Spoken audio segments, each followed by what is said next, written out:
एक युवक था जो एक महान योद्धा बनने का सपना देखता था।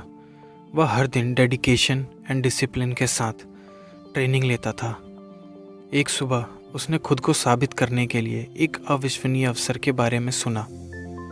एक भयंकर और खतरनाक प्रतिद्वंदी राज्य में आया था और युवक ने फैसला किया कि वह उसे द्वंद्व युद्ध के लिए चुनौती देगा।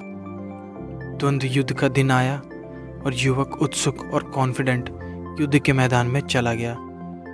लेकिन जब वो वहां पहुंचा तो उसने देखा कि प्रतिद्वंदी उसकी कल्पना से कहीं अधिक बड़ा और अधिक भयानक था।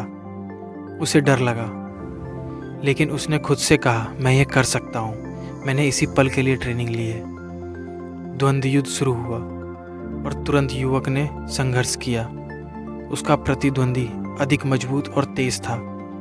युवक ने पाया कि वह प्रत्येक चाल के साथ पीछे हट रहा था, लेकिन जैसे जैसे वह संघर्ष कर रहा था उसे अपने गुरु द्वारा सिखाई गई एक बात याद आई, बाधा ही रास्ता है। The obstacle is the way. अपने प्रतिद्वंदी की ताकत पर ध्यान केंद्रित करने के बजाय युवक ने अपने रास्ते में आने वाली बाधाओं पर ध्यान केंद्रित किया। जो हमले उस पर आ रहे थे उसकी रक्षा में अंतराल, वे क्षण जब उसे सांस लेने और अपना ध्यान फिर से हासिल करने की आवश्यकता थी। प्रत्येक बाधा एक सबक बन गई, उसके लिए सीखने और अनुकूलन का एक मौका।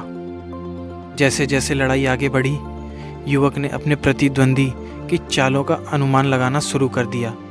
उसने प्रतिद्वंदी के हमलों पर मिलने वाली ऊर्जा का फ़ायदा उठाया और उसे उसी के खिलाफ इस्तेमाल किया।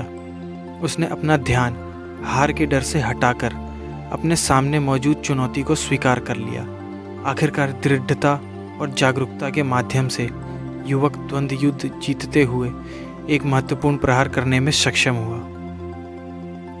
युवक की कहानी सिखाती है कि बाधाएं अक्सर वही चीज़ होती हैं जो हमारे विकास और सफलता की ओर ले जाती हैं। चुनौतियां पहली बार में कठिन लग सकती हैं, लेकिन वे नए कौशल, नए दृष्टिकोण और आंतरिक शक्ति विकसित करने का अवसर प्रदान करती है।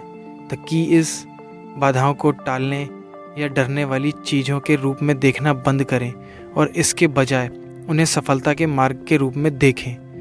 कभी कभी विकास के सबसे बड़े अवसर असफलताओं, संघर्षों या अप्रत्याशित चुनौतियों के रूप में आते हैं। इन बाधाओं का सामना करके और इन्हें सीखने और बढ़ने के अवसरों के रूप में उपयोग करके आप प्रतिकूलता को ताकत के स्रोत में बदल सकते हैं।